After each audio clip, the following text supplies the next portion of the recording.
Other interesting political news, you have the feds killing the California EV mandate, aka keeping the gas engine alive. Now, this is brought to us thanks to Motor1.com. They say, quote, the federal government just killed California's EV mandate. Also known, Big Brother knows best, also known as totalitarian dictatorship, also known as hell, or California. They say, quote, using a little known congressional tool, Senate Republicans challenged California's authority to set tougher emission rules. Which I was going to say, I don't know if you should or should not, I don't know if I should or should not do a visual disclaimer because now you have to see the Tesla Cybertruck, which some people love. This is credited to Chris Rosales over at Motor1.com. And he said, quote, the Senate has blocked California's plan to phase out gas-powered cars, aka ban them, by 2035. And he says, using an obscure rule by allowing a simple majority of 51-44 vote to prevail rather than the 60 vote threshold, the federal government has effectively killed all EV mandates with legal battles surely to follow. Yes, this is the best news in automotive legislation for maybe a decade. Again, California is a very shitty but very important part of the United States. I say that because, well, I say bad because, high regulation, high cost of living, low freedom, came to own a 30-round standard capacity magazine there, but I partially digress. It's so important on a car level because California is the 10th largest auto market on the planet. It's that big, even though people mostly just leave the state, is the 10th largest on the planet. Bigger than most countries. It's insane. That's why so many auto companies will bend over backwards and kneecap themselves just to have the ability to sell there. Very similar to how firearm manufacturers will make the bastardized 10-round magazines for the California market and make the California compliant, rudimentary, bastardized firearms that, again, lose a lot of features, more cumbersome to use. And another topic for another time, perhaps, but is such a large, important market. Companies are willing to kneecap themselves and in many ways sell out just to sell items there. And they say that, quote, for 50 years, California has set stricter emission rules than it is nationally required, with lawmakers and automakers falling in line to follow those tougher standards. The authority has gone unchallenged until now. Let's get Trump on screen there. Trump's big, beautiful face. I have the best suit, obviously, which he did suit up as all men do. And they say, quote, while California, through the California Air Resources Board, CARB, did not officially set federal emission standards, California holds enough of the market to influence automakers and their states significantly. Yep. If CARB sets standards that are tougher than the EPA standards, the dominoes fall in line behind CARB, not the EPA. California effectively sets nationwide tailpipe emission policy. The 2025 mandate had several steps. By 2026, 35% of new cars and trucks sold in California had to be zero-emission, plug-in hybrid, or hydrogen. It's also funny that California is so terribly managed. They can't not even handle the current infrastructure needs in terms of they have rolling brownouts. But you could fix that with nuclear energy, but they don't want to do that.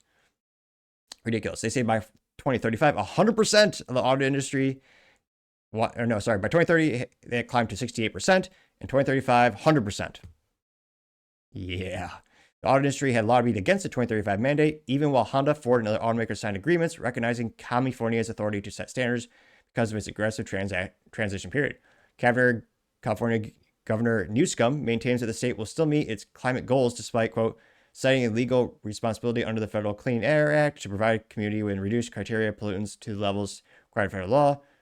California may even consider stricter emissions limits on factories and other oil refineries to make up the difference. Yeah, there's a reason. Dude, Citgo, another major oil manufacturer, they're abandoning their refinery and just getting the hell out. So get ready for even more expensive gasoline in California, as if that a lot of people didn't even think that was possible. Yeah, it's going to be rough times in California. Now, they say the state could also encourage mass transit or impose penalties for gasoline-powered cars, which, yeah, that's pretty tyrannical how you have to pay a gas tax or a special tax if you buy a new car that uses a little bit more fuel, which, if you think about it, also the government should want because then they get more taxes because you buy more fuel. And again, every time you buy a gallon of gasoline, money goes to the state and federal government. So I'm actually surprised instead of having the gas BS penalty that they have on new cars if it doesn't have certain fuel economy, I'm surprised they actually don't give you a bonus or something because they know long term you're going to use a lot more fuel. But again, I partially digress. Meanwhile, the aftermarket is celebrating the repeal of the mandate.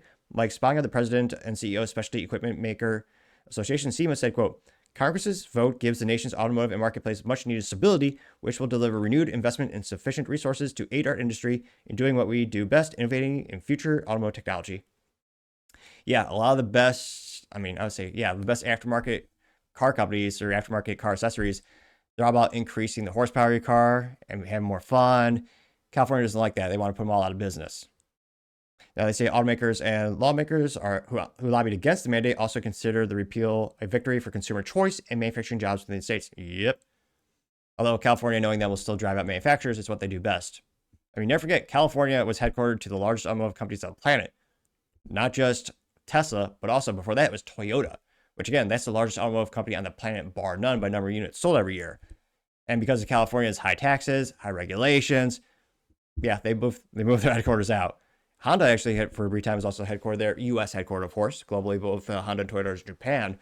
But yeah, a lot of car companies used to be based in California. I mean, it's beautiful, got great weather, but yeah, California thought, let's drive these businesses away in droves so other states can get the benefits and all the upside. To which I should probably say thank you, California, because a lot of them came to the great state, some might argue the great country of Texas. So this is some of the best automotive news we've had in, I would argue, in years. So definitely a major victory for consumer choice, jobs, business opportunities. But let me know in the comments, do you think it's a good thing? Because as always, be fascinated to hear what you have to say. Thank you everyone for taking the time to tune in today. Again, trying to get to over 5,000, maybe 5,500 subscribers by the end of the month. So if you can click that button, I greatly appreciate it. Also, give me a thumbs up, thumbs down, and a comment. It's a great way to give me some additional feedback, letting me know how I can make the show better and better. Lastly, don't forget to take time to tell your family, tell your friends, tell your coworkers, heck, tell your enemies, anyone, everyone. Just stay safe and fight the good fight.